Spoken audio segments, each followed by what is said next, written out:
I appreciate you for tapping in, big dog. You got some awesome stuff going on in the city. I definitely want to get into that. But me and you was talking a lot about the different things that's been happening across the YouTube sphere, the red pill sphere. And you a lot younger than me. So I'm Hmm. curious as to what your thoughts are on some of these things. So I kind of want to pick your brain if that's cool. Yeah, let's get it, man. All right, so before we get started, y'all, let me just tell y'all I want y'all to subscribe and rock out with my dog Trey Little. I have all of his information inside of the description of the video, including his TikTok, his Instagram, and definitely his YouTube channel. So make sure you guys tap into that. He is absolutely a phenomenal content creator. Um, and an awesome guy. Honestly, like a genuinely cool dude, authentic, real, and I think that he's probably going to be a lot bigger than me one day. So hopefully that happens sooner rather than later. But Trey, so let me get your thoughts. You had an opportunity to kick it with Rolo Tomasi. Yeah.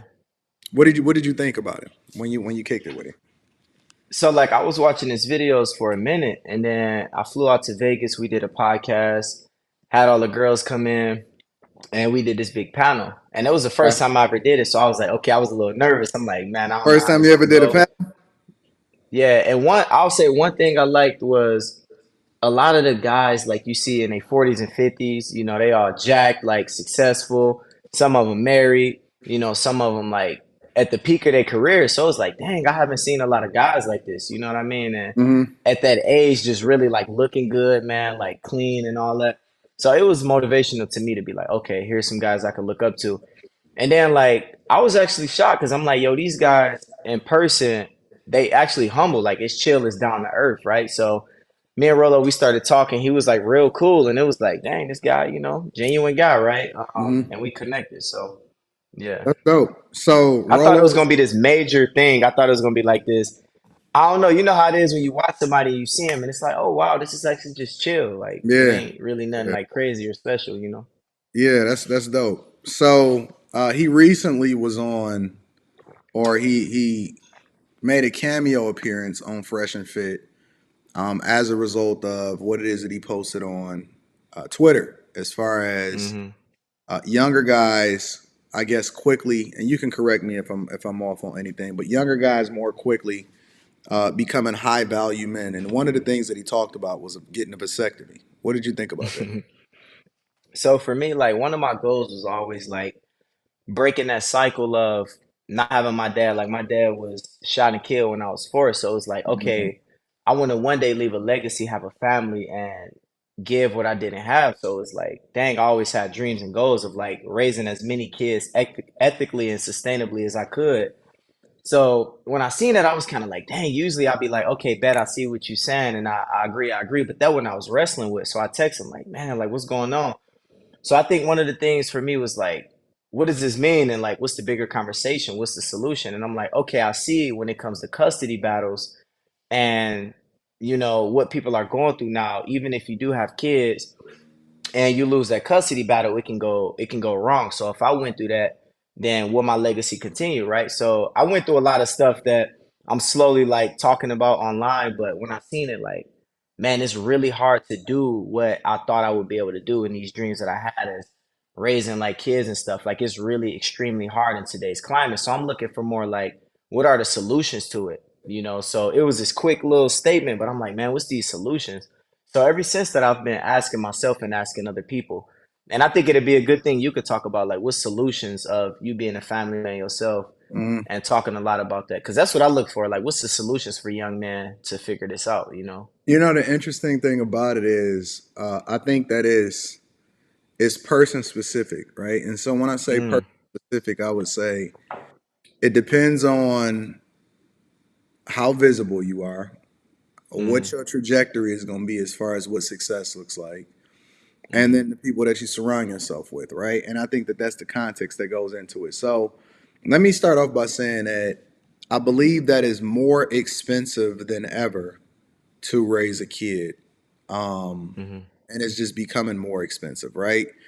Secondly, you also have to take into consideration what it is that guys are going through on a regular basis as far as dealing with women, right? Women that Mm-hmm. have more access than ever, women that, have a lot of trauma and that they themselves probably was raised in a single parent household.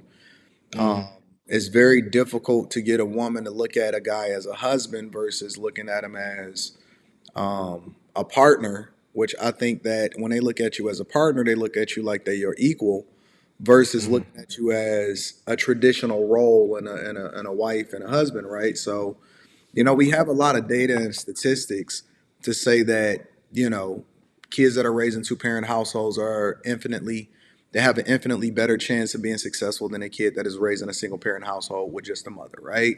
And we have Mm-hmm. insight to say that, okay, the chances of a divorce is this, that, and so on and so forth. I've been married for 19 years successfully since I was 22 years old. So, it's a little bit different for me and what it is that I think that it takes in order to be successful. But I think the first thing that I would tell a guy is first, you got to know your worth.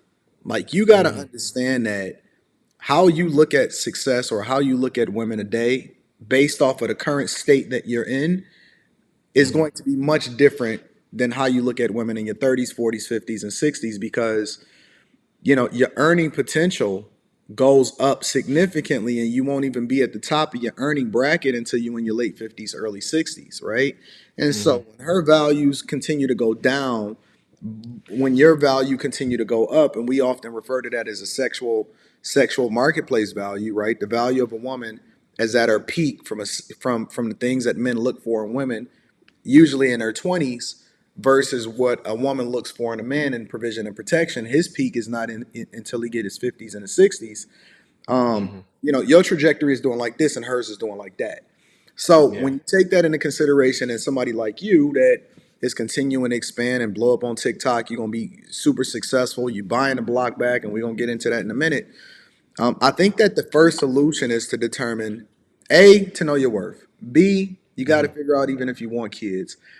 Because if you don't, then you have a significantly better chance of being financially not taken advantage of from the family court laws.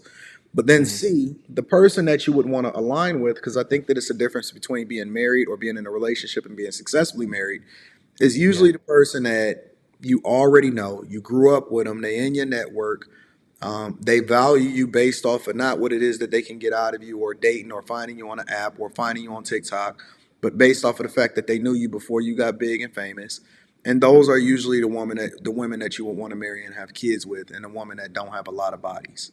So I Yeah. think that That. the solution depends on what you want out of life. If you want children, and where you at in life, and whether or not you align in with people that you would actually even value or consider to be wife material. You know what I'm saying? Mm-hmm. Yeah. So. No facts. Because like I will say, like to add to that, so I was in a long-term marriage. It was like 7 to 8 years, and I talked about it a little bit on the podcast that I did in Vegas, and that was the first time I talked about it because I had a lot of these ideals of here's what I'm supposed to be, here's what I'm supposed to do, and when I say I got dragged through the ringer, when I Mm. say it was like I had two options, like do I continue to live and know that it's gonna take me years to recover from this, and I'm still recovering from it, or am I just gonna tap out on life and